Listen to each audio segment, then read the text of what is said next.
En esta materia, siendo honesto, debería estar antes que inteligencia artificial, porque aquí uno trata más el tema de la inteligencia artificial debería estar más orientada a lo que es, ¿verdad?, creación de modelado, utilizando procesamiento de lenguaje natural, que uno u otro algoritmo de clustering y así sucesivamente. Pero lo que ya la dieron conmigo, tienen una ventaja de que ya usted conoce el lenguaje que vamos a utilizar también en esta materia. eh, que es Python, lo que dieron inteligencia artificial conmigo, ya utilizamos Python, vimos algo de manipulación de datos.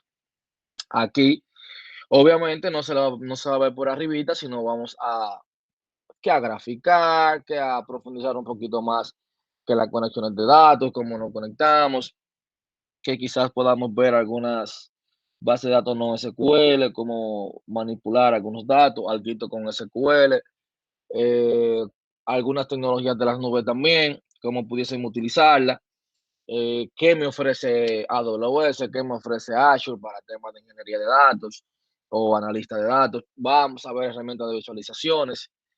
O sea que acá se va a ver muchas cositas. ¿Qué significa eso? Que cada semana, ya sea una clase explicada por mí o ya sea un video que yo te envíe para que la próxima clase usted venga con eso, o parte también de lo que yo explique más lo que yo envíe, porque la temática de la clase que en algunas veces va a ser muy práctica. ¿Qué me refiero muy práctica? En que usted va a venir aquí, quizá con alguna tarea que yo puse y de los temas que yo envié, muy probable que vamos a tener, por así decirlo, la última hora o los últimos 40 minutos, donde yo pongo un ejercicio que yo de manera random creo grupo de dos, tres personas, los cuales usted tiene que desarrollarlo aquí como tema de práctica, lo cual también significa que deben de preocuparse por venir a clase, porque también es parte de...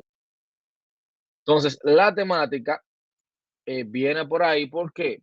Porque así usted se preocupa primero por practicar, muy importante, y sobre todo también que así yo le ayudo a los que se van quedando, que no entienden algo de cómo importar un dato o cualquier otro tema, se pudiese ayudar para, para que así usted pueda avanzar en la materia. Mira, la materia, muy bonita, porque la mayoría de cosas que usted va a ver aquí, usted lo puede utilizar en su día a día, que es la idea. Yo siempre la oriento a eso, porque hoy en día saben que estamos en la época de los datos. Y obviamente, como estamos en la época de los datos, esta materia está muy orientada a trabajar con datos. Por eso mencionaba a lo que ya habían dado inteligencia artificial conmigo, como les decía, tienen esa ventaja que ya conocen el lenguaje, pero también, como yo siempre sé que ustedes toman una materia, pasan la materia y se olvidan de esa materia y no vuelven a practicar, también tienen esa desventaja porque van a tener que volver a refrescar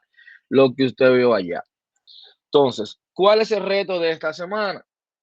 Bueno, esta semana, como hicimos allá en inteligencia artificial, lo que ya vieron en el lenguaje de Python, ok, van a repasar lo que ya usted vio.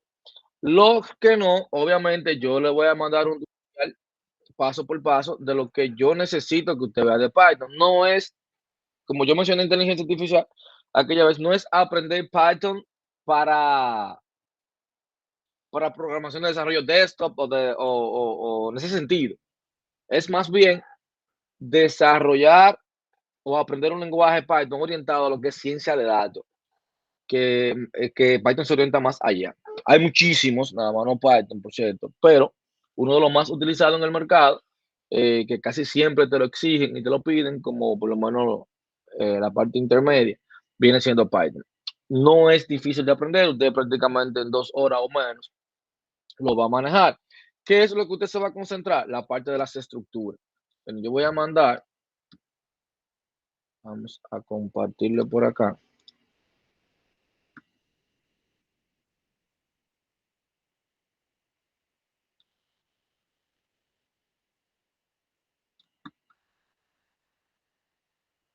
Ahí se ve, ¿verdad? Sí. Sí. Perfecto. ¿Qué es lo que usted va a hacer? Lo primero que usted va a hacer, que prácticamente esta clase es más introductoria que otra cosa, porque vuelvo y lo repito, esta materia va a ser práctica. Cuando lo digo práctica, que es aquí, en vivo, real time. Y las tareas también, yo creo que la única teórica son las primeras dos tareas, creo que son teóricas. Y después, para ir para allá, la mayoría son prácticas también. O sea que son muchas cosas que usted va a tener que hacer. Y al final también, la parte del proyecto es muy práctico también. O sea que hay que practicar mucho. Y la idea es que usted aprenda. Bien. O sea, miren, yo voy a enviar este documento. Anteriormente, ¿qué yo hacía? Yo comenzaba a explicar lo que estaba aquí. Y decía, bueno, durábamos 1 hora y algo hablando de esto. O sea, ahora yo lo hago diferente. Yo prefiero que usted vaya ejecutando lo que tiene aquí porque la guía está bien explicada. Piensen acá, aquí está lo más necesario que yo necesito que usted vea de Python. También usted tiene otra página que yo siempre la menciono, los que estaban conmigo anteriormente saben que yo siempre menciono W3 School, te pone así mismo, W3 School de Python, y también ese tutorial es muy bueno, porque aquí tú ves el tutorial, te ponen unos ejercicios, o sea, es interesante lo que usted ve aquí realmente, ¿no? Vamos a decir que vale la pena. Incluso mira aquí que vi que tienen Matplotlib. Fíjate que tienen ya fueron agregando cosas. Miren qué interesante. No lo había visto que habían agregado la parte de Machine Learning. Mira, no me he dado ni cuenta. Fíjense en Python, en MySQL. Interesantísimo. No lo había visto. Python con Mongo, que son cositas que quizás también pues, ustedes le puedan dar un vistazo. Bien interesante. Y miren aquí con Machine Learning y esta parte interesante, Python con Matplotlib.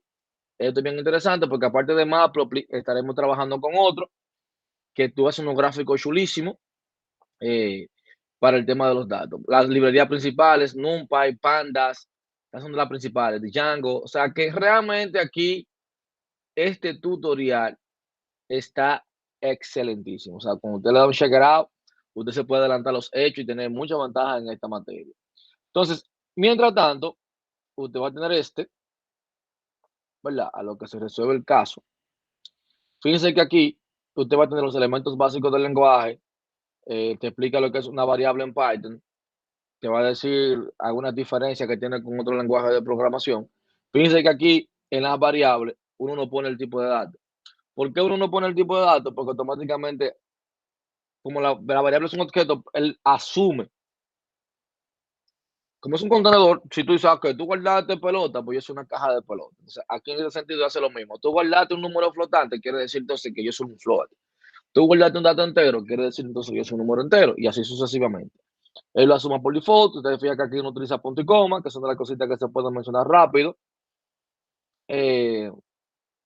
Los diferentes operadores. Aquí esto es interesante, que siempre tiende a confundir un poquito. Por ejemplo, aquí la función len, hay que la mayoría de funciones son muy fáciles de aprenderse porque son como muy al lenguaje natural. O sea, como la palabra en inglés, de len, max, min, muy parecido a las mismas funciones que ustedes utilizan en SQL. Es decir, que es bien fácil usted va a poder aprender también este lenguaje.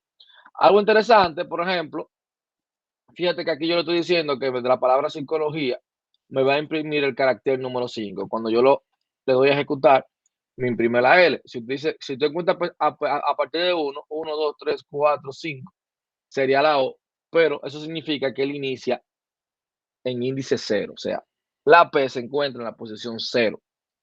La S, así, posición 1, posición 2, posición 3, posición 4, posición 5. Otra parte interesante a destacar, que cuando yo digo quiero esta palabra desde hasta, el hasta no se incluye en la impresión.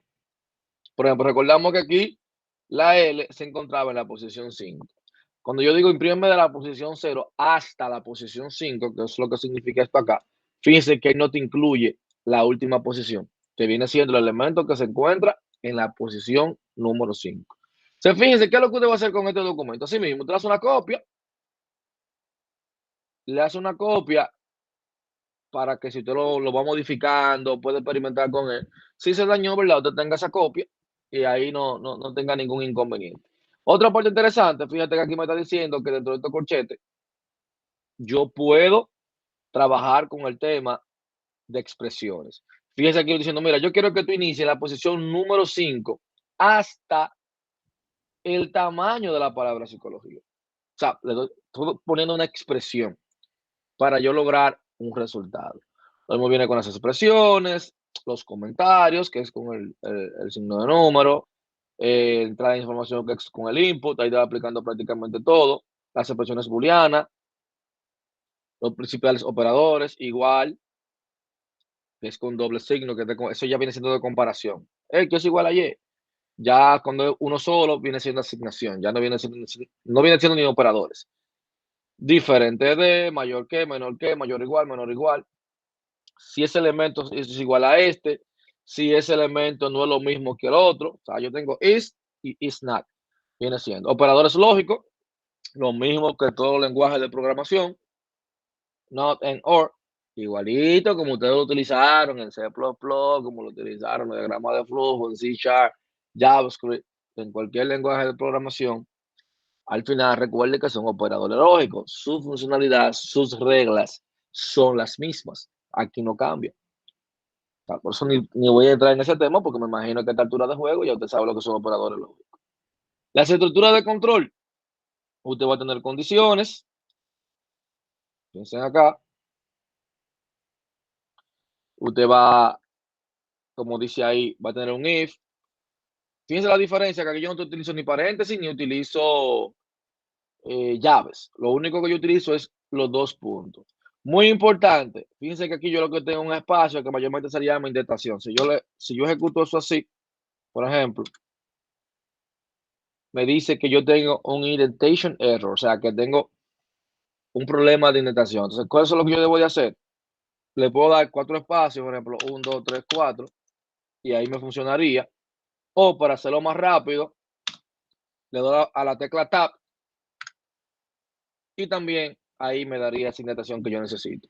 Pero él lo hace de manera automática cuando yo me encuentro en esa posición, ¿verdad? Y pongo mi condición, mi operación lógica, y le doy a Enter, él automáticamente me pone esa indentación que yo necesito. Pero tiene que tener mucho cuidado con el tema de la indentación, porque eso puede causarte un dolor de cabeza cuando tú estás creando un algoritmo grande y tú estás utilizando mucho if anidado o un for dentro de otro for. Quizás tú tengas problemas cuando tú pones un for dentro de otro que no va porque es un tema de indentación de espacio, que le diste de más o le diste de menos. Quizás ese for haga dentro del otro y te cambia por completo el código. O sea que tienes que tener cuidado. Igual que el otro lenguaje de programación, if, igualito, el if, usted lo va a utilizar para lo mismo, el else, usted lo va a utilizar para lo mismo. Usted le da un check around ahí porque al final es lo mismo. Los bucles, la misma historia. El while, usted lo va a utilizar para lo mismo. Muy parecido al que, lo mismo del break, continue, lo mismo que en otro lenguaje de programación. Por eso no estoy detallando eso. Un poquito diferente, bueno, aquí el for. Ya esto es una función en Python. Range, que es lo que me dice tú ahí de este número hasta este número. Fíjense que yo puse que es igual a 5. Entonces, yo lo que le digo es for i, que i inicia en la posición 0, in range x, x en este caso ya te sabe que vale 5, me está diciendo que vaya del 0 al 5. Pero cuando yo lo imprimo, fíjese que lo imprime hasta el 4. Pero porque recuerde que el hasta él no lo incluye. Lo mismo pasa aquí cuando yo lo utilizo para range. Bien. Igual que en otro lenguaje de programación, puedo tener for anidados, las mismas historias. Y luego viene la parte más interesante, que son las estructuras de datos. Todas son importantes, lo que son las tuplas, listas y diccionarios. Todas son importantes, pero la que más interesa son las listas. Como usted comprenderá, lo que dieron inteligencia artificial conmigo, yo lo mencionaba ya por el tema de los data frames, que cuando yo trabajo con una lista y yo importo un dataset, automáticamente yo tengo esa ventaja, eh, o usted va a tener esa ventaja de trabajar casi todas las operaciones como si fueran listas. Las mismas operaciones que usted hace en una lista, así mismo usted lo hace con ese dataset. O sea, cada columna que yo contengo ahí, yo puedo sumar, recorrerla, transformar elementos, tal cual yo lo hago en una lista. Es una de las grandes ventajas que ya como usted conoce las listas y en la vida real prácticamente usted trabaja con dataset mayormente, porque usted va a cargar una tabla en un dataset, usted va a cargar un archivo SSV y se va a convertir en un dataset. o un data frame, que al final va a ser un conjunto de filas y columnas. La misma historia como de una tabla. Por aquí le decimos data set o data frame, dependiendo con cuál usted vaya a trabajar. Entonces, en las estructuras, las tres principales que vamos a mencionar, usted va a tener tuplas, listas y diccionarios. Ya ahí la tupla te va a decir, como dice ahí, es una secuencia de valores de cualquier tipo indexada por enteros. Las tuplas son inmutables, tienen una longitud fija y no puede cambiar sus elementos y son comparables. Algo que acabo de destacar aquí. Bueno, muy importante, ¿verdad? Que debí empezar por ahí. Acá vamos a utilizar varios, pero uno de los primeros que vamos a estar utilizando, por lo menos las primeras 3 semanas, va a ser Anaconda. Ya lo que dieron inteligencia artificial tiene esa ventaja también, ¿verdad? Porque ya lo descargaron. Me imagino que algunos lo tienen o algunos ya más o menos lo saben utilizar. Esto mismo, yo les recomiendo Anaconda, pero de Anaconda, él te va a decir para quién tú lo vas a descargar, para qué repositorio, qué es lo que tú vas a hacer acá. Aunque también tú tienes una opción de trabajarlo online, que es algo, por ejemplo, también Visual Studio Code tiene una extensión de Jupyter Notebook, pero usted tiene que ponerlo ahí que se vea el resultado. La ventaja de aquí, ¿qué sería? Por ejemplo, las tareas, usted me las va a entregar como siempre, usted la va a descargar, primero le va a descargar como un notebook. En las tareas usted siempre me va a entregar 2 archivos. Se lo voy a aclarar hoy, porque siempre ustedes me envían, con las tareas prácticas, como sean prácticas. Siempre son 2 archivos. Usted va a descargar el notebook, véalo ahí, este punto IPv, que es el notebook, y usted le presiona control P, vamos a ponerlo aquí, control P, y fíjense que aquí usted le da a salvar, y usted me lo va a salvar como un PDF. Las tareas, todas, sin excepción, van en formato PDF. O sea, fíjense que esto te va a mandar el notebook porque es práctico, pero también usted lo va a guardar como PDF y me va a subir los 2 documentos. Si no lo manda así, difícilmente yo lo vaya a corregir. O sea, la mayoría yo siempre le digo, mándamelo en PDF, me lo mandan en Word. Yo le digo, mándamelo en PDF y lo mandan en un punto RAR. Si usted lo envía así, lamentablemente es como si no envió nada. Muy importante que lo... Y yo siempre le pongo, no, enviar en PDF, y como quiera usted lo envía como, no sé por qué. Pero como usted no leyó, yo tampoco voy a leer lo que usted envíe. Bien, se tenga mucho cuidadito con el tema de enviar las tareas. Entonces, ¿qué es lo que usted van a seguir, como le seguía diciendo aquí? Ok, yo voy a tener las tuplas, famosas tuplas. ¿Qué es lo que me va a permitir? ¿Cómo yo la voy a detectar? Cuando yo vea paréntesis, ya la próxima clase, cuando yo veo datos dentro de paréntesis separado por coma, ya usted tiene que saber que son unas tuplas. Por defecto, por default, es una tupla. Cuando usted vea que son corchetes, por defecto, una lista. Pero sin pensarlo mucho. Tú vas a decir, esos son una lista. Y cuando vea las famosas llaves, son diccionarios. Cada uno tiene su forma de trabajar. Lo que se parecen más son las tuplas y las listas. ¿Cuál es la diferencia? Prácticamente que una es inmutable. O sea, yo no puedo alterar los elementos que se encuentran dentro de una tupla. La lista sí. Al final te va a hacer lo mismo. Ya usted lee esta parte de aquí. Voy a hacer lo mismo con una lista. Fíjense que yo puedo imprimir. Una parte interesante, que yo puedo almacenar datos de cualquier tipo. O sea, no necesariamente voy a hacer que los datos del mismo tipo, no. Y cuando yo digo de cualquier tipo, dentro de una tupla, yo puedo tener otra tupla. Dentro de una tupla, yo puedo tener un diccionario. Dentro de una tupla, yo puedo tener una lista. Porque yo le dije datos de cualquier tipo.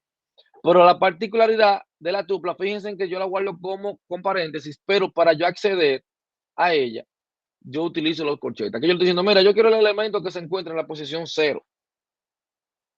El elemento que se encuentra en la posición 0 ahora mismo es el número 3. Si yo pongo el 1, me va a imprimir el 5, el 2 me va a imprimir la C. Fíjense aquí también que le digo desde hasta, pero aquí estoy utilizando el índice negativo, que el menos 1, o sea, cuando yo utilizo un índice negativo es cuando yo quiero ir de derecha a izquierda.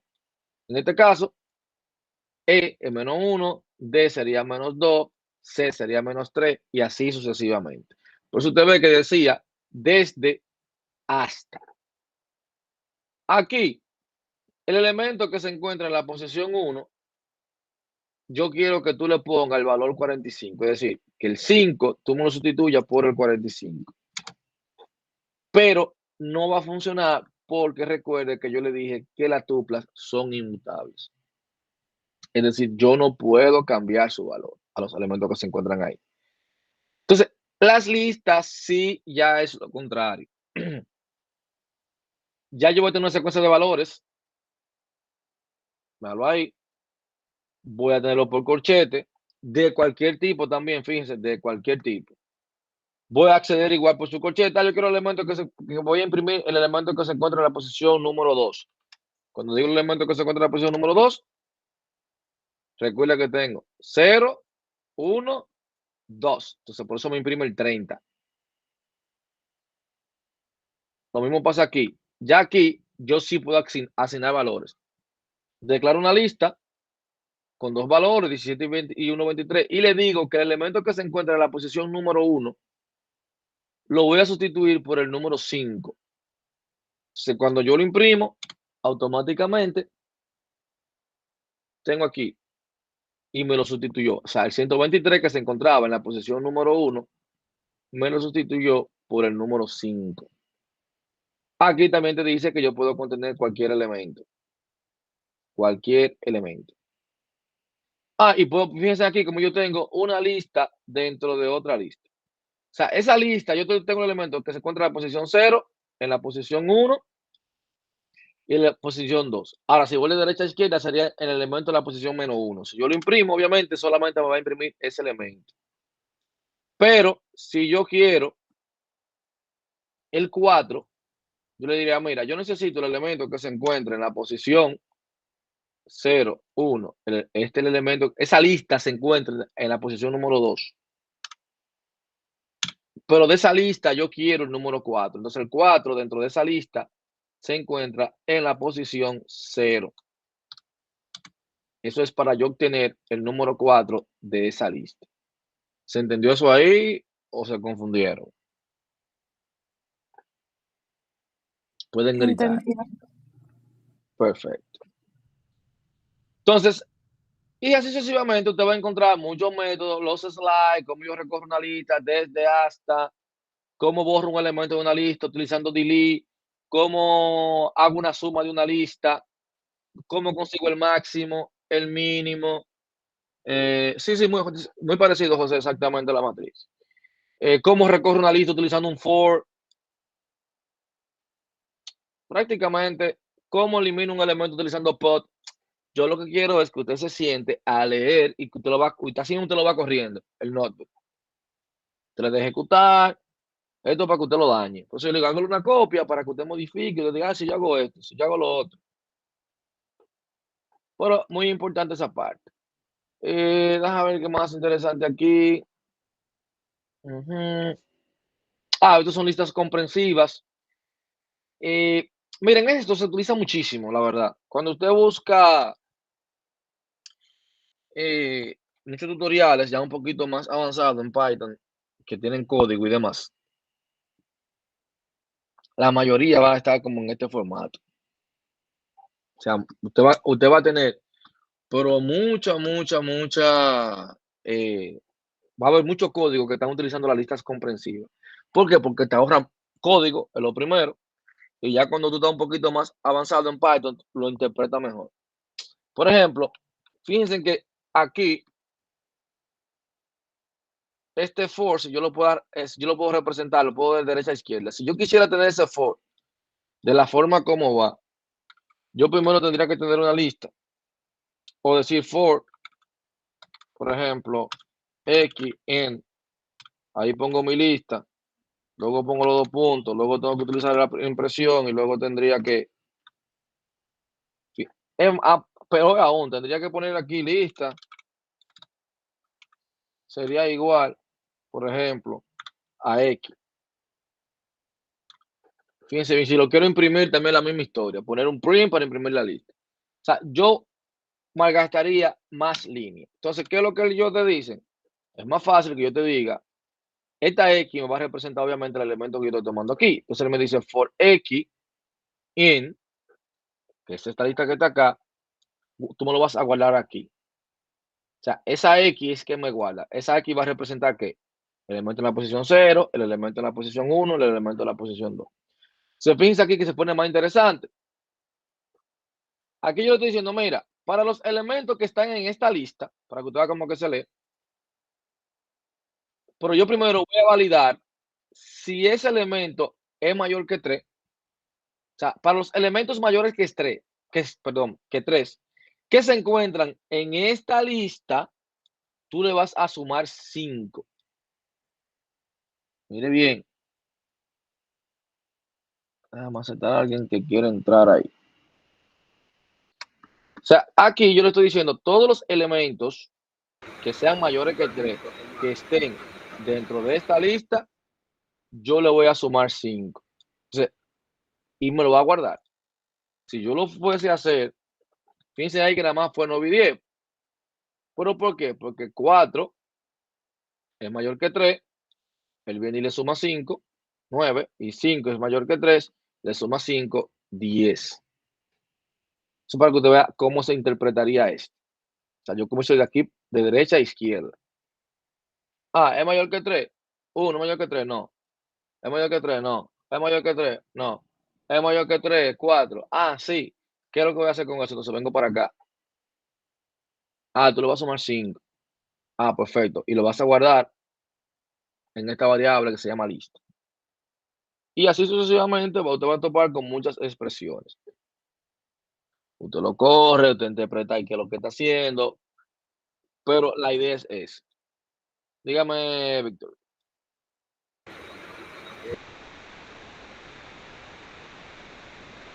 Si está hablando, Víctor, no lo escucho. Quería preguntarle si esta versión de Jupyter está instalada o es una versión. No, la verdad no te escuché.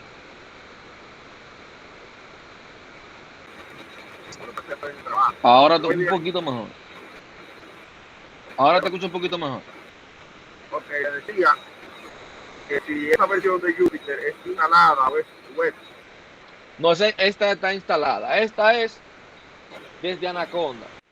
Por ejemplo, yo le decía que ustedes pueden descargar Anaconda. ¿Qué es lo que yo siempre les recomiendo? ¿Por qué yo les recomiendo Anaconda? Porque Anaconda ya trae todos los paquetes y librerías. La mayoría la trae. Y si usted no tiene una, es muy fácil instalarlo. Casi siempre con un pip install y el nombre de la librería que te dice que te hace falta, tú lo instalas. O sea, que es como más fácil tú trabajar cualquier proyecto. Aparte de que tú puedes crear carpetas, crear archivos TXT, o sea, una chulería. Pero ya incluso el mismo Google Drive trae una parte que se llama como Google Collaborative, que tiene celda, que tú puedes hacer cosas parecidas. Pero no te va a traer toda la librería que ya te trae el ecosistema de Anaconda, que te trae prácticamente todo para que tú trabajes fácil. Dígame, Reyes. Sí, buenas noches, profe. Bueno, Dos preguntitas. Número uno, siguiendo aquí con Jupyter, con Anaconda. Primera vez que lo escucho, si podría decirme qué es Anaconda, se lo agradecería, porque primera vez que escucho el nombre de Anaconda y de Jupyter perfecto. también. Esa es una. Mira, Y dos, esta materia, profe, ¿tiene un trabajo final o tiene examen?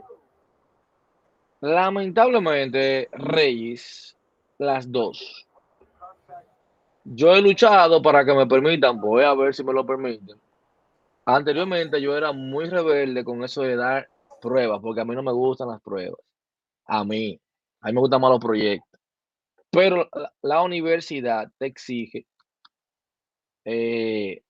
el examen. Por la modalidad, por un tema como la MC. Cuando uno como maestro no da el examen, mayormente siempre tiene inconvenientes con el tema de las calificaciones, con el tema de la dirección de la carrera, porque lo que demanda es que tú des un examen y, y una prueba, las dos. Yo siempre intento Ok, que sea el pues, proyecto, por los últimos años no he podido, la verdad. pues le voy a Pero bien, tirar en privado cuando se acabe la clase ahí mismo para explicarle algo. Pero la pregunta de Júpiter ok, y de Anaconda, por favor. ok. Ven acá, cuando tenemos que ver con Anaconda, tú vas a tener prácticamente un ecosistema de herramientas. ¿Cuál es la ventaja de esto? Fíjense en que Anaconda, si yo fuese a hacerlo yo, porque tú lo puedes hacer tú en tu computadora, instalar Python, instalar Jupyter, porque fíjense que Jupyter viene siendo una herramienta. Fíjate que dentro de Anaconda incluso, él te trae Visual Studio Code, que de aquí tú lo puedes instalar. Te trae conexiones para Amazon, te trae para trabajar con Dalalore, Spider, muchos proyectos de Machine Learning. Uno de los más utilizados para trabajar proyectos ya a gran escala, que es PyChart. Entonces, ¿qué es lo que es ventaja que trae Anaconda? Que cuando yo lo doy aquí a Environment, por ejemplo, cuando tú vas a trabajar, sobre todo con temas de Machine Learning, que cuando tú haces minería de datos también tú trabajas con Machine Learning, yo voy a instalar o voy a crear un ecosistema utilizando las librerías que yo necesito. ¿Qué es lo que pasa con esto? ¿Por qué el tema de las librerías o por qué los environments? Porque, por ejemplo, en el 2019 alguien creó un proyecto con ciertas versiones de ciertas librerías y yo quiero utilizar su proyecto. Lo primero que yo tengo que saber es con cuáles librerías ese proyecto funciona. ¿Por qué? Porque dependiendo de las versiones, muchas veces cambia la forma de ejecutarse las cosas. Fácilmente, a él le funciona bien, vengo yo lo cargo aquí y no me funciona. Entonces, ¿qué es lo que yo haría? Yo creara aquí dentro de Anaconda mi propio environment con las librerías que yo necesito y las versiones que yo necesito. Es una gran ventaja que cuando usted tiene aquí, usted juega con las versiones dentro de los environments. Ahora, una vez que yo cargo Jupyter, que cuando yo lo doy aquí al launch me va a cargar algo como lo que yo tengo acá, este notebook de aquí, donde yo voy a poder crear carpetas, voy a poder, bueno, incluso él te toma la carpeta, los directorios de tu laptop mayormente. Te toma la carpeta de descarga, la carpeta de documentos, muchas veces la carpeta de escritorio, te carga todos los documentos aquí.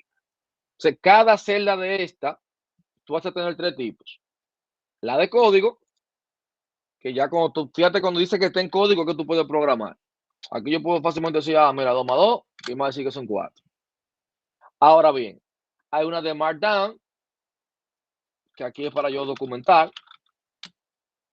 Eso te da la ventaja que tiene, por eso se llama Notebook. Porque cuando yo estoy trabajando con minería de datos, estoy trabajando con ciencia de datos, los resultados yo tengo que ir documentando y hablando de resultados, lo que yo vi. Si hago otro modelado, tengo que explicar qué fue lo que yo hice, cuál es el resultado que yo estoy observando.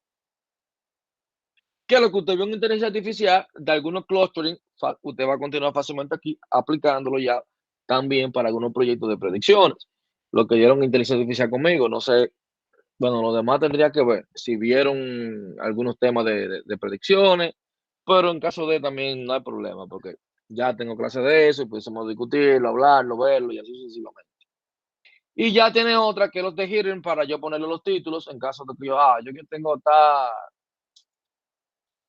primer punto de la tarea,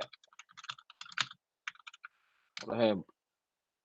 Ahí ya yo estoy dándole un título y te juega con eso. Entonces, todo esto, el cual yo puedo hacer una copia, tener checkpoint, hacer un reverse en caso de que se me haya dañado, descargarlo.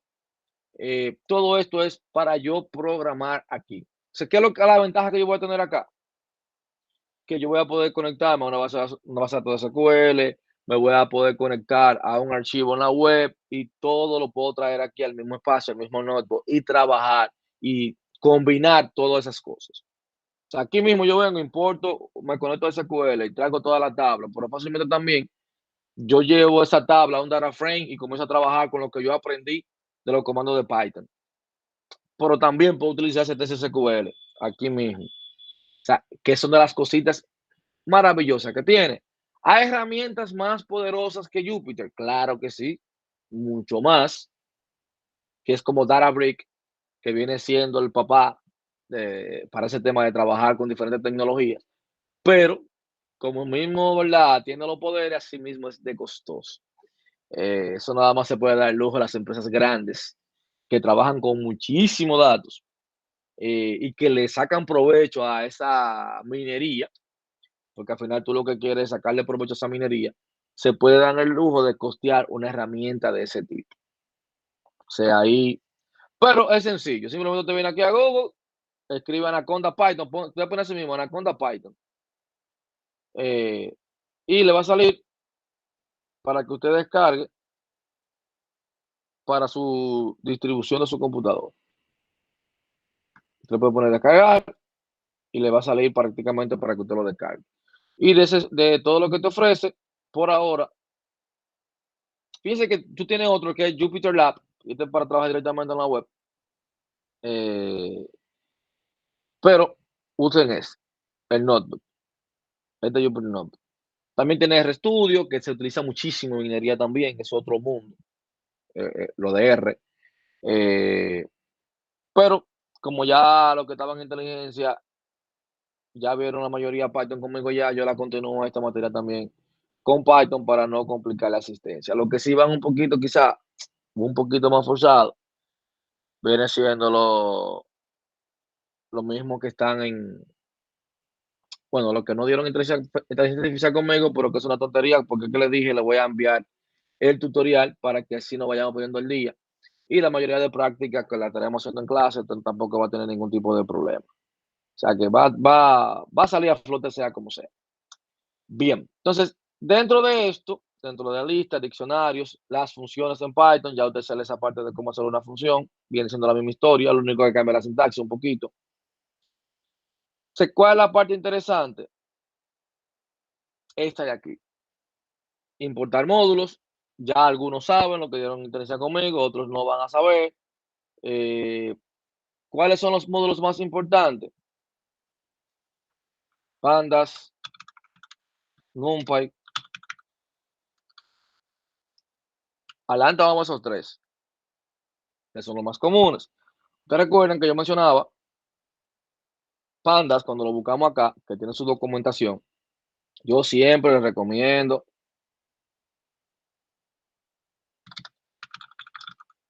ir a la documentación, siempre. Aquí usted va a tener prácticamente todo de Pandas, todo de Pandas. Ellos tienen su documentación, donde te van a ayudar prácticamente con todas las librerías. Yo quiero empezar, o yo quiero hacer una guía de usuario. Te dan ejemplos para qué se utiliza, cómo selecciono, cómo me conecto a un JSON, cómo lo hago con CSV, por ejemplo, cómo lo utilizo. O sea, documentación para ayudarte y con ejemplos explicándote cada cosita, tienen de más. Yo quiero ver una función específica. El profesor me habló de read CSV en Pandas.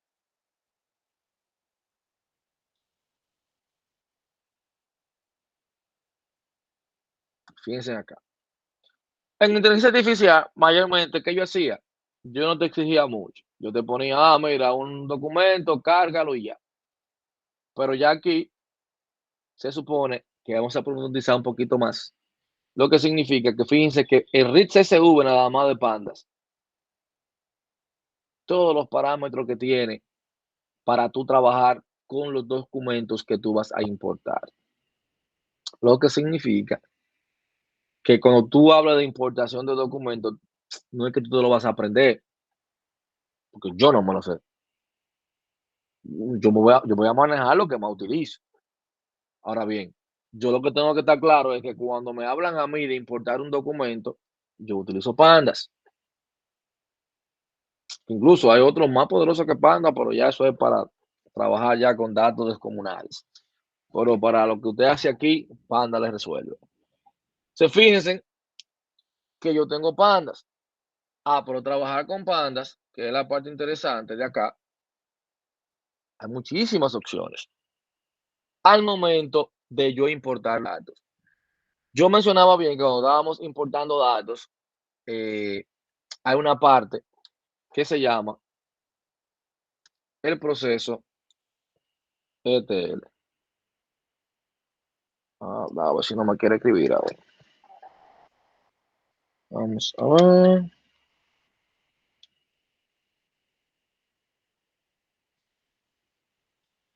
Ok. Se ve todo blanco. Se nos está escribiendo. Ahora vamos a tratar de ver si escribe.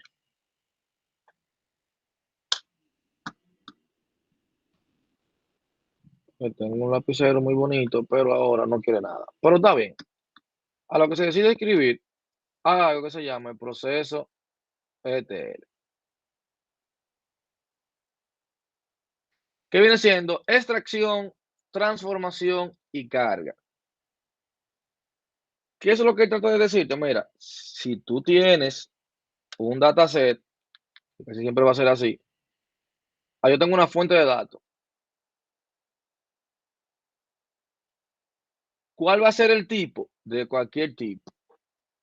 Usted recuerda que yo mencioné, bueno, aquí no voy a decir que te recuerda porque hay unos cuantos que no tomaron inteligencia artificial conmigo, que pueden ser estructurados, pueden ser no estructurados y pueden ser semiestructurados. No se preocupen que la segunda tarea prácticamente usted tiene que traerme, está claro con lo que son datos estructurados, no estructurados y semiestructurados. Los estructurados, ya lo que usted está acostumbrado a ver, por ejemplo, como cuando usted guarda datos en una base de datos transaccional. Por ejemplo, un dato no estructurado viene siendo un video, por ejemplo, una imagen.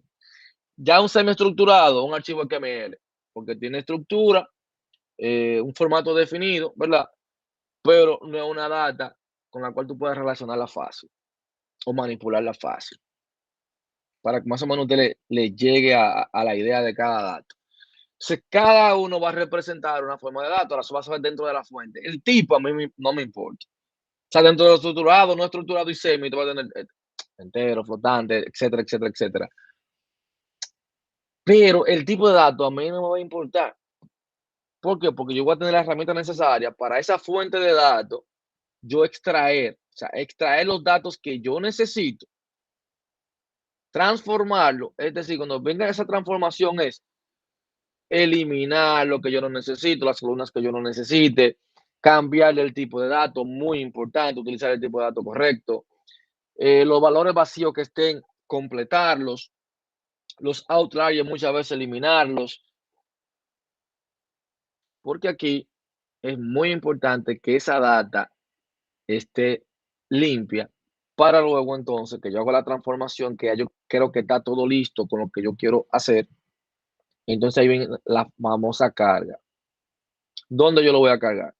Sea en un modelo de Machine Learning para hacer predicciones, o sea, en una herramienta de visualización para yo preparar un dashboard, un reporte al área ejecutiva para la toma de una decisión, o bien sea para alimentar otro sistema que a partir de esos datos va a tomar ciertas decisiones. O pues la voy a pasar a un modelo de inteligencia artificial para que de ahí comience a darle respuesta con un modelo de ChatGPT, por ejemplo. Que creo que, bueno, no, aquí no, ¿verdad? Es minería de datos que vamos a trabajar con algo de ChatGPT. ¿Cómo se crearía tu propio ChatGPT, por así decirlo? Se salvaron ustedes.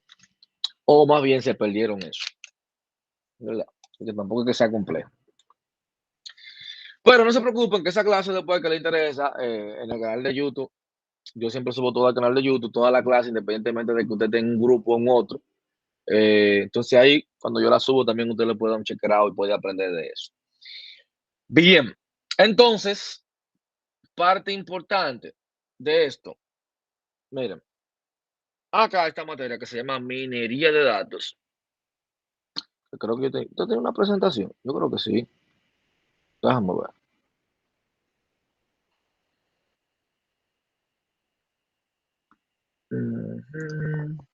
Sí, yo tenía uno. Miren, algo que se llama minería de datos, que no llegó solo. O sea, en la época que nosotros nos encontramos ahora, no llegó de que porque alguien dijo, alguien se lo soñó. Esto tiene su historia que viene desde los 60 prácticamente, haciéndose. Y cada vez más, o sea, cuando usted se sienta aquí en esta época y comienza a analizar lo que está sucediendo con la inteligencia artificial, no hubiese sido posible si no llega el tema de la manipulación o la minería de datos. Porque los modelos de inteligencia artificial necesitan muchos datos bien, bien transformados, bien estructurados, por así decirlo, orientado a los modelos que ellos necesitan para el entrenamiento para darte buenos resultados.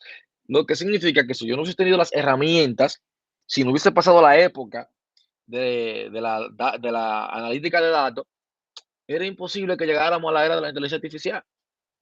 Pero antes de eso, se almacenaba en los 60 en texto plano. O sea, de tú no tener nada, de todo tener papel, a yo guardarte en una cinta, fue un avance, pero lo único que yo te hacía era que lo tenía en una cinta y tú decías, para mí es más fácil yo buscarlo en una cinta que yo comenzaba a buscarlo en 50,000 archivos. Pero al final, el tiempo que usted duraba buscando la información también era considerable por la lentitud. Luego vinieron los modelos de base de datos transaccionales, que cuando tú comenzaste a ver esos modelos de base de datos transaccionales, comparándolo con los flat files que se guardaban, todo el mundo dijo, wow, esto está increíble. Fíjense aquí que estamos en los 70, los 2000, que comienzan a trabajarse con los modelos de datos transaccionales. Se trabaja con los cuadros de mando, con minería de datos y análisis estadísticos, un poco limitado porque no teníamos los procesamientos y tampoco teníamos la gran cantidad de data que se maneja hoy día.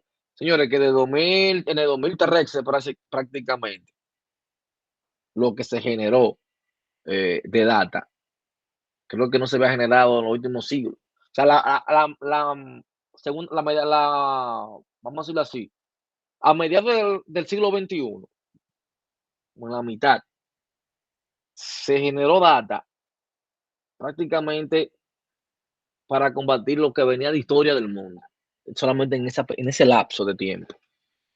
Se fíjense que acá, ya luego en el 2010, se hablaba de recuperación y extracción de información, se hablaba de minería de opinión, análisis de web, inteligencia de la web, análisis de redes sociales, análisis espacio-temporal. Ya nos fuimos orientando a otro tipo de cosas. Tomó más fuerza lo que era base de datos no SQL, tomó fuerza lo que llamamos ecosistemas Hadoop, que aquí lo vamos a ver. Téngalo por seguro que aquí vamos a ver el ecosistema Hadoop. Cuáles son las herramientas del ecosistema Hadoop, con qué máquina virtual tú pudiese manipular. Por lo menos ver lo básico de ecosistemas Hadoop, que usted sepa qué es lo que hace, qué es lo que hay, cuántas herramientas existen, cómo yo cargo un archivo ahí. Bien, y luego la fase 3, de 2010 hasta el presente. Fíjense que aquí tú tienes análisis centrado en la ubicación, análisis centrado en la persona, análisis de contexto, visualización móvil, interacción persona-orden. Fíjense, el análisis centrado en la ubicación. O sea, a mí me interesa saber cómo se comportan las personas de República Dominicana. ¿Qué le interesa a las personas de República Dominicana? Por eso cuando usted entra a YouTube, cuando tú no lo has usado, ellos saben que tú eres dominicano, te muestran contenido de acá. Automáticamente. Por ejemplo, usted puede entrar a YouTube suyo y va a salir muchas cosas, por ejemplo, de lo que usted ve. Anteriormente a mí se me escapó mi cuenta con los hijos míos y me salían muchas cosas de muñequitos, ¿verdad? Porque yo estaba utilizando mi cuenta. Tuve que sacarlo. Dije, no, pero dejen de usar mi cuenta. Porque no me están recomendando lo que a mí me interesa. Porque el algoritmo obviamente se va a pulir de lo que él ve mayormente que tú estás buscando. Entonces, eso mismo es lo que se quiere o lo que se va a lograr en esta materia, que usted entienda cómo eso funciona. Eso es lo que vamos a lograr. A través de la importación de datos, de la manipulación de datos, ¿qué me dicen los datos? Vamos a aprender a interpretar esos datos. Vamos a montar mitos y realidades de lo que es minería, de lo que es un analista. Porque aquí hay que orientarlo a lo que es un analista de datos en esta materia. Porque usted tiene ingeniero de datos, usted tiene científico de datos, usted tiene analistas, usted tiene arquitectos. Lo que pasa es que como estamos en un país, ¿verdad? Ellos quieren que tú seas todo, pero tú no puedes ser todo. Tú tienes que concentrarte en uno solo. O tú puedes ser analista o tú vas a ser ingeniero de datos. Son dos cosas diferentes. Hoy en mis días las empresas se han puesto creativas y muchas veces quieren que el mismo ingeniero de datos sea analista de datos. O sea, ingeniero y arquitecto, como que tú tengas dos funciones. Pero tú caerle atrás dos funciones de datos que de por sí son complicadísimas, la verdad se lo digo con un dolor de cabeza. El mercado se ha dañado un poquito por eso, por esa presión que te quieren poner como de que tú hagas eso. Entonces, otra parte interesante, ¿qué está pasando en los datos? Es que ustedes se encuentran en una época antes nunca vista, donde nos encontramos en una era totalmente digital. O sea, hay factores, demasiados factores que te van a decir a ti el motivo de por qué está sucediendo lo que está sucediendo. Son demasiados los factores que te van a decir eso. Piensen en un minuto todo lo que sucede en Internet. Pero si tú, esta es la de 2023, si tú tiras la de 2022, tú vas a ver que en el gráfico van a aparecer otros con más consumo. En el 2024 te va a aparecer otro con más, todavía como, creo que TikTok va a ser el que va a ganar. Pero tú te buscabas en el 2019, Facebook prácticamente era el número uno, 2018. Entonces, eso es lo que sucede. Fíjense acá, ChatGPT, en un minuto. Toda la data que se genera ahí. Por eso que hoy en día prácticamente nos tienen manipulados. Porque es que usted, sin darse cuenta, esa data, usted la genera. Y esos algoritmos aprenden sobre usted. Por eso que usted ve que dice, pero que yo hablé. Y de una vez me mostraron lo que yo dije. Yo ni escribí, yo nada más dije, quiero esto. Y si tú lo escribes peor, tú lo escribes, entraste a Instagram o entraste a Google, de una vez te ponen una publicidad de lo que tú dijiste que tú querías. Normal. Porque al final esas redes están todas conectadas. Ya te conocen. Van más allá, ya ellos saben que ahora son tus amigos. A muchos te conocen la voz. Quizás tú eres de esta persona que dice, yo voy a desactivar todos los accesos y le voy a quitar todos los accesos que ellos puedan permitir el tema del micrófono, no. Voy a quitar todo eso. Pero al final, si tu amigo del lado lo tiene, como quiera ellos te van a conocer quién tú eres. Normal. Ellos saben a dónde tú cliqueas, cuál página tú entras, etcétera, etcétera, etcétera. O sea, si otra persona está usando tu teléfono, hay algoritmos que detectan y saben que no eres tú. Porque mayormente tú tienes un patrón de cómo hacer un slide, de dónde tú le das a tu teléfono. Mayormente tú tienes un patrón que ya lo conocen. Para que usted tenga una idea. ¿Y eso quién te lo da? La data. Eso te lo da la data. Ahora, eso no llegó solo. ¿Cuáles fueron los factores de esa situación, de lo que está sucediendo ahora? Usted va a tener 4 factores o 5. La ley de Moore, no sé si la han escuchado. ¿Y qué es lo que te va a decir? Se fue cumpliendo, ya no se cumple a la cabalidad, pero creo que desde 2018, por ahí, 2017, se cumplió perfectamente bien. ¿Qué te decía? Que aproximadamente cada 2 años se duplica el número de transistores en un microprocesador. ¿Qué significa? Que cada vez ese microprocesador va a ser muchísimo más poderoso. Para que usted entienda, el celular que usted tiene hoy en día en la mano tiene más procesamiento, pero muchísimo más procesamiento que la capacidad de cálculo que tenía la NASA cuando envió el primer hombre a la Luna. Su teléfono. Dice, wow. Pero entonces, ellos con tan poca capacidad en aquel tiempo lograron enviar un hombre a la Luna. Tu teléfono tiene más capacidad de procesamiento que lo que ellos tenían en ese momento. Y eso fue aumentando debido al mismo tema de la ley de Moore. Otro factor interesante también, es para mí uno de los más importantes. Abaratamiento de RAM y almacenamiento. Bueno, y algo importante de la ley de Moore, que es sorprendente, como ellos decían, cómo se fue cumpliendo, que en el 2018, perdón, en el 2008, el computador vamos a suponer, vamos a llamarle de calidad, vamos a ponerle de $800, tenía la misma capacidad de computación que el cerebro de un insecto. En el 2013 tenía la capacidad de un ratón, del cerebro de un ratón. Y si se sigue aplicándose para el 2025, que ya tú lo estás viendo que es así, el ordenador, el mismo ordenador, va a tener la capacidad de un ser humano. Y si se sigue cumpliendo, para el 2045, ese mismo computador tendría la capacidad de procesamiento de la humanidad. Imagínense. Hay que tener cuidado. Estos son temas que tú te pudiese sentar, hablar de conspiración, de lo que pudiese pasar, los pros, los contras. Son muchas cosas. Pero son temas que usted debe de interesarse, usted debe de leer para saber hacia dónde va. Hacia dónde va. Es muy, pero muy, muy importante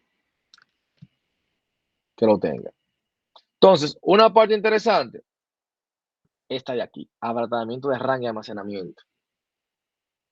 Señores, que antes yo no podía darme el lujo de guardar toda la información. Y hoy en día usted puede darse ese lujo. ¿Quién no tiene una computadora ya de 8 GB de RAM? Ya la mayoría de computadoras vienen con 8 GB de RAM y 1 TB de disco. Anteriormente, te hablando de disco anterior, 2010 por ahí, que tenía 40 GB, era el rey de su zona.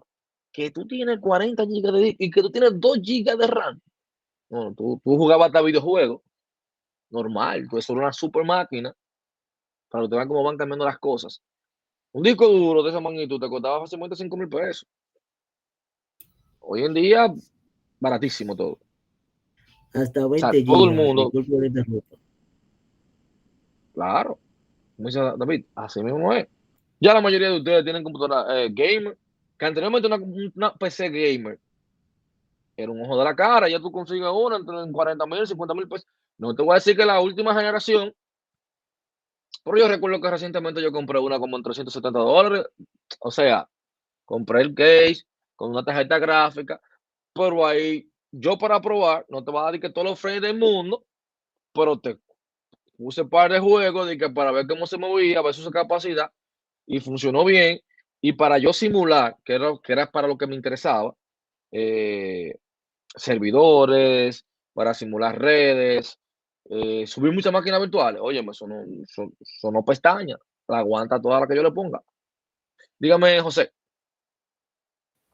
Profe, yo recuerdo que en un tiempo atrás, hace un aproximado de entre 10 a 5 años más o menos, antes para comprar una RAM DDR3 había que hacer un sacrificio por los costos.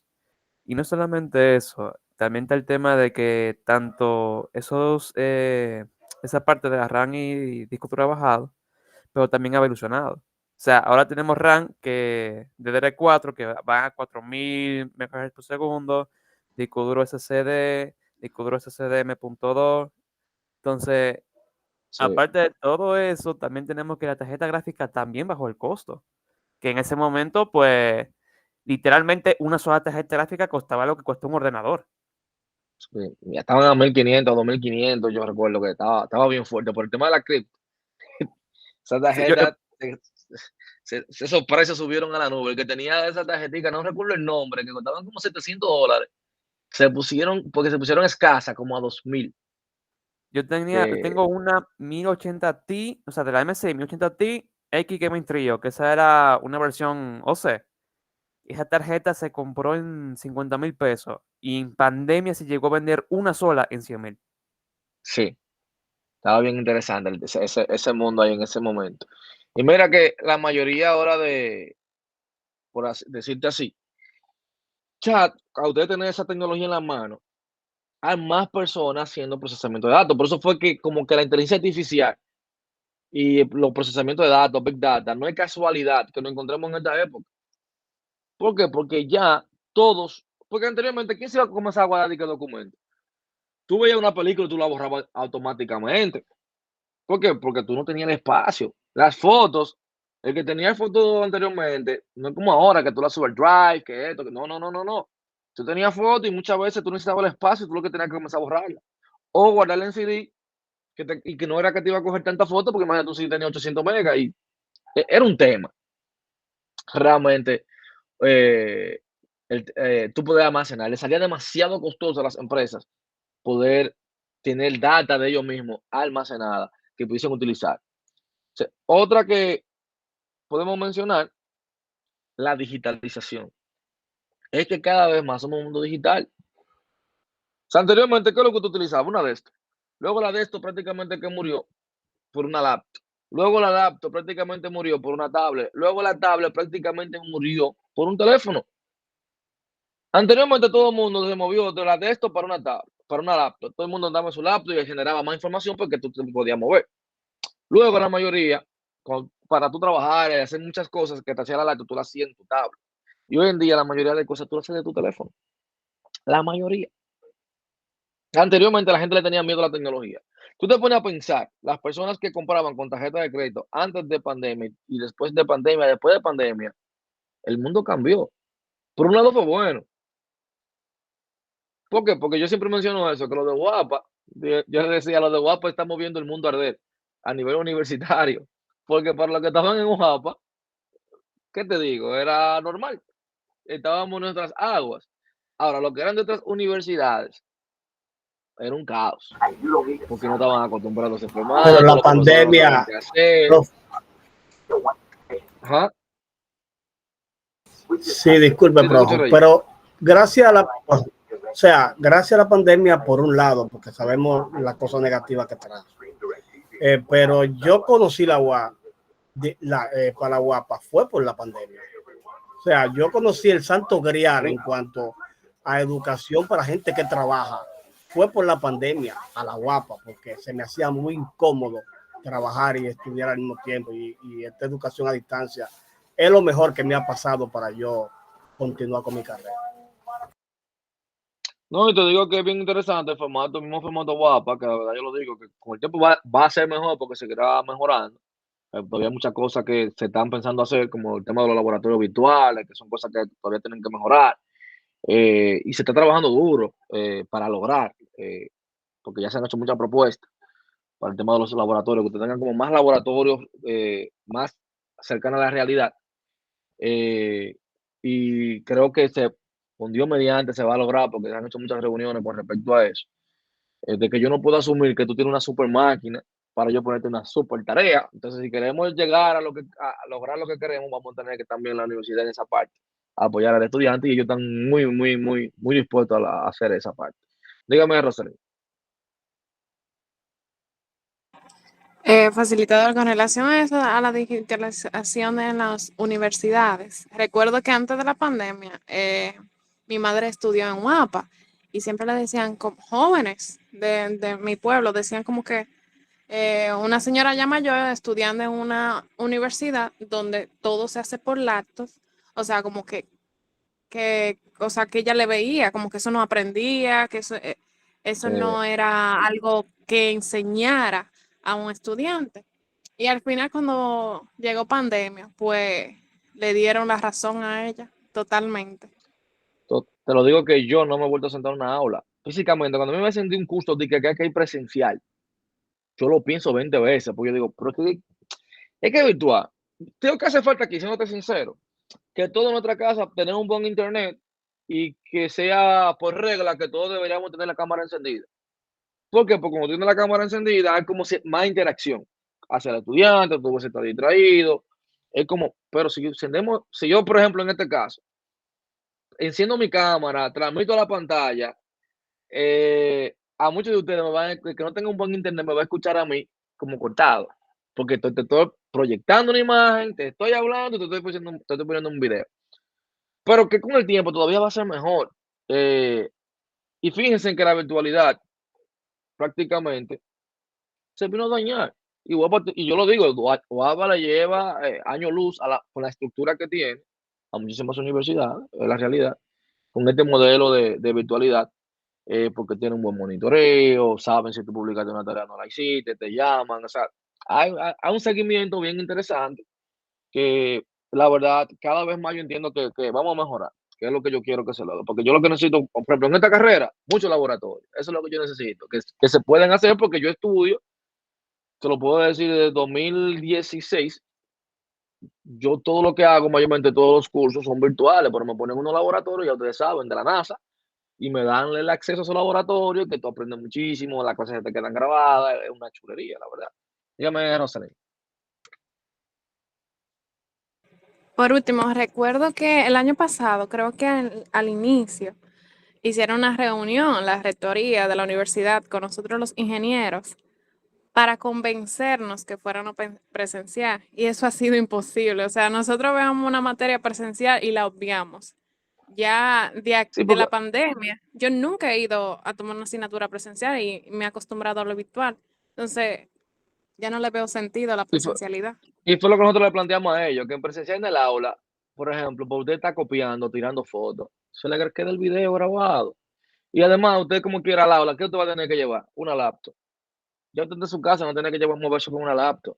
Otra cosa, Y si tú eres peor aún, de una profesor, provincia, por ejemplo, tú pierdes el día. Ajá. y peor aún, profe, que usted vaya a clase y que el facilitador se le presente un problema que no pueda dar clase. Usted dio un viaje en balde para regresar a su ¿Qué, casa, qué pasa? sin incluir los ¿Qué costos pasa? de Porque los materiales, de las mascotas y de todo eso. no, ¿qué pasa? Recuerden que yo siempre he dicho que los ingenieros en sistemas son doctores sin el BM, o no tenían el BM antes, porque ya aquí en esta carrera ya se puede decir que hay dinero. Anteriormente no había tanto dinero, eh, y realmente ustedes saben que somos como doctores. Si tú estás a cargo de un data center, porque a mí me pasa, a veces estoy yo lo más bien, y de repente fácilmente me llaman. Ahora que están cuadrando, van a pagar los servidores o las sucursales van a hacer el cuadro y no lo pueden hacer. ¿Qué yo tengo que hacer? Conectarme a remonte, a ver si puedo resolver. Si no puedo resolver, tengo que arrancar por el lugar. A mí se me han dañado muchas fiestas de Navidad con temas de clientes que le pasan inconvenientes. Tú tienes que ir a resolver porque son tus clientes. Señor, es un tema, la verdad. Pero es interesante porque ahora ya la gente se ha acostumbrado a esto de la virtualidad y ya con cualquier cliente tú le dices, vamos a hacer un meet y ya tú no tienes que ir físicamente, que es una ventaja grandísima, la verdad. Y es bien interesante. ¿Pero por qué? Porque el mundo es más digital. Entonces, como también decía Rosy, por ejemplo, mi mamá tiene 60 años. Pero increíble, anteriormente, vamos a ponerte cuando ella tenía como 50 o 40 y algo, no sabía lo que era de que utilizar teléfono o utilizar una red social. No, ya. ¿Qué no te hace mi mamá por ahí? Transferencia, compra por internet. Ya ese es mi pleito con ella. Digo, oye, pero tú sí compras. Hace de todo. Prácticamente ya no necesita de que yo le explique absolutamente nada. ¿Por qué? Porque ya manipula la tecnología. Por eso somos cada vez más digital. Ya nadie es ajeno a la digitalización. Entonces todo el mundo, cada minuto generando datos, datos, datos, datos. Y esos algoritmos alimentándose de esos datos, entendiendo, como yo le decía, cada país cómo se comporta, pero dentro de cada país, cómo se comporta la gente de cada provincia. Pero dentro de cada provincia, cómo se comporta la gente dentro de esos sectores de esa provincia. Porque cada quien tiene un comportamiento. ¿Qué le interesa a esa gente de esa zona? Y por eso ustedes ven que le llegan tan fácil con el tema para vender. Y el tema de la propagación de la red, que es lo más interesante, la palabrita viralidad. Es que hoy cualquier cosa llega más rápido por el tema de la viralidad. Ah, fulano se hizo viral, o este tema se hizo viral. Pero usted sabe que en cierto sentido, cuando tú logras que supuestamente, o no supuestamente, que es la realidad, si tú lograste un contenido o un producto que tú estés vendiendo, se te hace viral, bueno, ya te cambia la vida, porque llega a millones de personas que se pueden convertir en millones de ventas, por así decirlo, o millones de gente que van a consumir tu contenido. O sea, que es bien interesante todo lo que va sucediendo hoy en día. Sí. Hay 4 tipos de analítica que usted tiene que aprenderse, que son analítica prescriptiva, analítica predictiva, analítica de diagnóstico y analítica descriptiva. Con eso vamos a iniciar la próxima clase. Por hoy lo vamos a dejar hasta acá, pero voy a comenzar hablando de estas 4 analíticas. Aparte de que esta semana voy a subir en plataforma, le dije, el tutorial de Python Eso es lo que usted va a hacer. A practicarme eso. Y voy a enviar el video de importación de datos. Que el cual, la siguiente clase, está bien, yo voy a abundar un poquito de eso. Pero usted tiene que fajarse los videos que yo mando de clase, tiene que verlo y practicarlo. Porque si no, cuando venga la siguiente clase, usted va a estar en el aire y no va a saber qué hacer. Dígame, Reyes. En la plataforma, Escucho, Reyes. yo me adelanté un poquito y hice la tarea 1 y quise hacer las preguntas que salen. Y son preguntas abiertas. Entonces, yo no sé si escribí correcto, si sí, si no. Usted sabe que que la corrección de eso es muy específica. Entonces, ya tengo mi primer intento fuera. Y quería preguntarle eso, que cómo uno va a llenar esas preguntas. No, o sea, esa, si son respuestas no, tú la puedes, no, afirmativas. con eso no hay problema, como tú la llenes. No, eso no importa cómo tú la llenes. Eso es para yo tantear que usted está participando, que yo lo tomo en cuenta para el tema de participación. Lo que sí yo tomo más en cuenta, ya como mayor nota, son los foros. Los foros y las tareas. Ok. Ya eso de autoevaluación, eso es como para ayudarte, orientarte, cuando venga la prueba y así. Realmente. Ok, bien. Es más para eso. Nada, mi gente, por hoy nos damos hasta acá. Este video obviamente ya estaría mañana en YouTube. Y seguimos en contacto. Le voy a enviar también por parte, le diré, mira, esta semana tienen que ver tal clase o tal video de tal tema. Y yo se lo envío y ahí usted yo necesito hacer una pregunta en privado. Tiene que ponerse al día con eso. ¿Está bien? ¿Usted me escribe? Chévere. Okay. Buenas noches. Buenas noches. La pase bien.